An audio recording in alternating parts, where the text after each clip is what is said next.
Tolkien briefly, you've mentioned him being regarded as this quite simplistic author of good versus evil.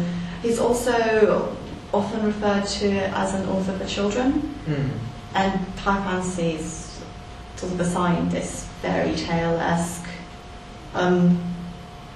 atmosphere to it. Where do you stand on the matter? Who's your audience? The Seastone Stories is what is called in the business now young adult, which seems occasionally to be this kind of almost patronising way of saying this is a story, but you know, there seems to be this dismissal of stories that are either aimed at people in their late teens, early 20s, that they somehow become less valid. And you often hear people saying, oh, it's just young adult, with a bit of a sneer.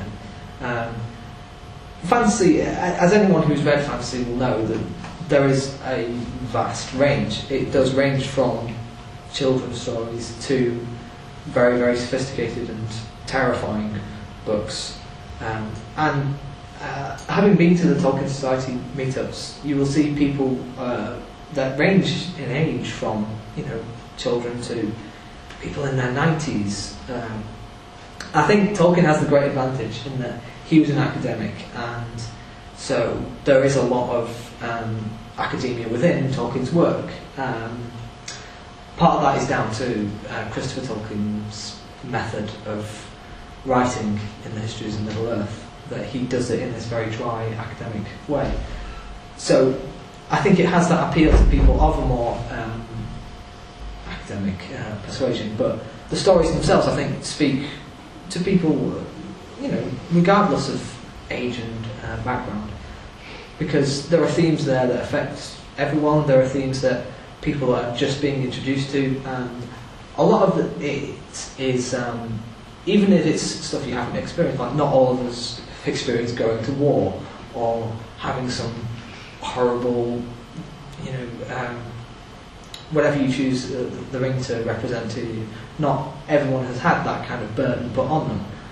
However, I don't think you need to have experienced it to really understand it and to see it through Frodo's eyes, because I think Tolkien does it very well. He really paints us this picture of Frodo, who starts out as a very relatable, very, you know, almost normal person. He's a very young Bilbo-esque character at the start, and the way we see his character break down as it goes along is very powerful. And I think it doesn't matter how old you are, you will be affected by that, by this character who goes from this happy-go-lucky, you know, I want to go exploring with the elves, I want to go with my uncle on these walking adventures, to this character who is absolutely broken by the end of it. So I think these kind of themes are regardless of age, and it's stuff that I don't think, you know, to say that, you know, it's not for children, I think is also wrong, because, you know, this is stuff that, you know, I think children can and should deal with, frankly. But yeah, there are the Seastone Stories is itself aimed at, I hope, anyone who enjoys it. I've had people as young as 8 reading it, and I've had my next door neighbour who is 93, I think, read it and enjoyed it, which surprised me, because I didn't anticipate her enjoying it for various reasons that maybe come obvious when you read it. But yeah, I think fantasy has that element to it, that it doesn't matter who you are or how old you are. There is something in there for you, and I think it's only a case of a bit of snobbishness on some people's account that keeps people from reading it.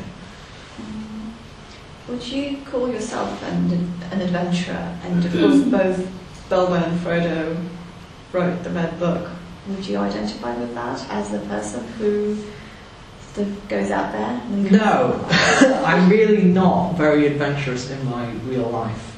I prefer the indoors and closed curtains. So in a way, the world is in your books. Yeah, perhaps there's some of that. I mean, you know, some of that is down to just not having the opportunity or the means to go on adventures. I mean, only very recently have I, you know, started being a bit more outgoing, because when I first started writing, I was very, very reclusive and very, very antisocial. I think anyone who knew me at the time would have been surprised at me to even talk to a stranger, let alone a room full of strangers. But you know, it's something that I've had to get over recently, very quickly, alarmingly. Yeah, and I've recently just started going to Finland, of all places. Partly down to the fact that I frequent a discussion forum on the internet called the Barrow Downs. I don't know how many people have heard of it. It's very good. And I was on that forum for years and years and years. So obviously met friends, a lot of whom lived in Finland, and so I ended up going to Finland a lot. That's as adventurous as I get, going to Finland. Well, the exciting world of Helsinki. You do get some quite interesting landscapes around Helsinki. Yeah, interesting is the word. You mentioned your maps, and are they inspired in any way by the real world? Well, you haven't travelled. There's a certain amount of. I wanted parts of it to be plausible. I mean, one of the things I enjoyed in high school and college, I took a lot of geography courses because I just love maps.